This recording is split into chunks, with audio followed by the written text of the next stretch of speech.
Switch gears for a moment. The other item of a great national import is this oil leak. And yesterday the thing came off and suddenly it's spewing oil everywhere. I think we're up to day 66. Michelle, it's interesting. In the pages of the Wall Street Journal today, apparently BP and a bunch of other big oil companies has been relying on data provided to them by the federal government that apparently has been wrong for years. And one of the things is they estimated that if somebody's drilling way out there in the middle of the Gulf, that water would never make it to the shore. Either it's going to evaporate or the water and the waves are going to break it down. Once again, federal government right on the nose. Yeah, this is quite appalling, and I think what's important about what the article reported is that, in fact, BP is required to rely on this faulty data. That's right. And apparently, these oil spill models have been under scrutiny, have been in doubt for years. There have been warnings dating back to 2004 and 2001 that the modeling is inaccurate, that they do not take into account patterns for deep water drilling, and you wonder what all of those bureaucrats have been waiting for. And now you feel as though you have Interior Secretary Salazar battling to keep the moratorium in place because he's concerned about safety. A judge gave this administration an out to stop angering the Gulf states. Instead, they're going to keep fighting and keep the freeze in place. Are you surprised? I am not surprised by this stubborn recklessness and this clinging to politicized science. Interior Secretary Ken Salazar should have his head rolled over his doctoring of that National Academy of Engineering report, and he did have his head rolled and smacked down by the federal judge, Martin Feldman, in his ruling. But where is the rest of Congress? You know, Salazar was on Capitol Hill yesterday, but it was not a focal point to make this an issue and to question the judgment and the maturity of Ken Salazar in his current position. Yeah, but do you think that isn't he being directed from above? Well, yeah, he certainly is, and I guess, of course, that always is a larger problem.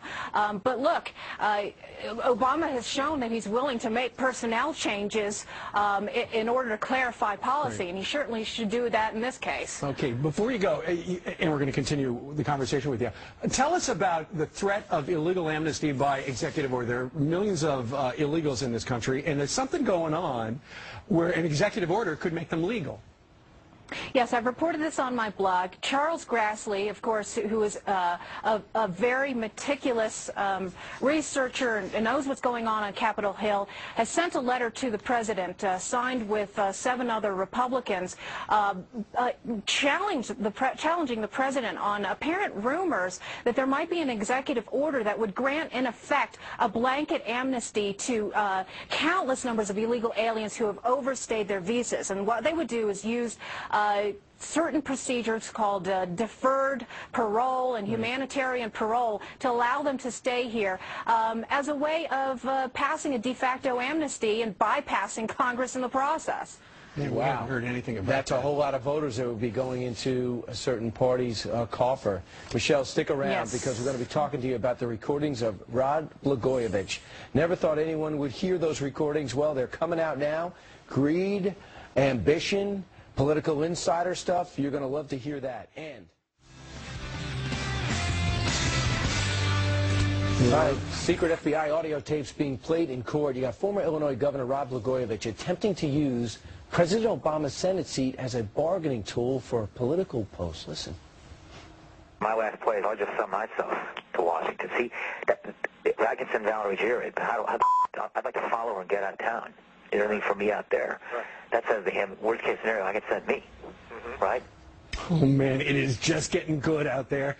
Michelle Malkin continues the conversation. It's interesting, in that, in some of the stuff we heard, at one point he asked his chief of staff, you know, you think about, what about if I got United Nations ambassador? He goes, no, not realistic. But it sounds like he was significant. He was really interested and thought he had a shot at the Secretary of Health and Human Services. Can you imagine Rod Blagojevich in charge of health care reform and redoing 1/6 of the American economy? Why not? Yeah, well, why not? He certainly had high ambitions, and I think, undergirding this all, of course, is that what we have here is a convergence of the entire Chicago political machine. You have the corrupt Democrat Party, you have the Service Employees International Union, because, as you recall, Blanco considered them as the buffer, as his way of getting this deal done.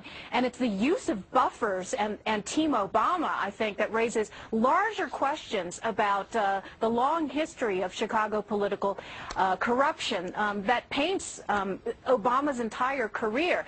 And you'll remember that also that over the last week in the trial, we've had revelations about Rahm Emanuel and Rod Blagojevich's close relationship, and the fact that they had traded deals and done their own quid pro quo, quid pro Chicagos on things like funding for favored schools that Rahm Emanuel is trying to get, and what Blago would get in return. All right. Well, I'm not so sure it's only in Chicago that it's happening, Michelle, because I think that this stinks of politics all across. But they're really good at it. All across well, they're stupid enough to put it on tape. Right.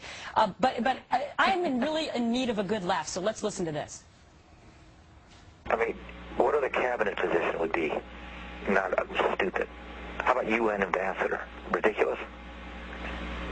Yeah, I don't think that's a realistic or serious. That'd be cool, huh? Yeah. Now this is Blago talking to his own guy, John Harris, and his own guy even has to say to Blago, even I think that it would be simply ridiculous for you to be the UN ambassador. Yeah, this guy is a living, breathing reality talk show. And, what I'd really like to have heard from, and who knows, maybe it'll come out as well, is the fact that Rod Blagojevich's wife, Patty, was also a huge part of this. And, of course, the trade-offs for the Senate seat are just one small part of the charges that have been brought by federal prosecutors. In fact, all of these kind of deals have gone on in every scope of policy agenda here. You're right. Michelle Malkin, always a pleasure. Have a great day out there in Colorado. You too. Thanks.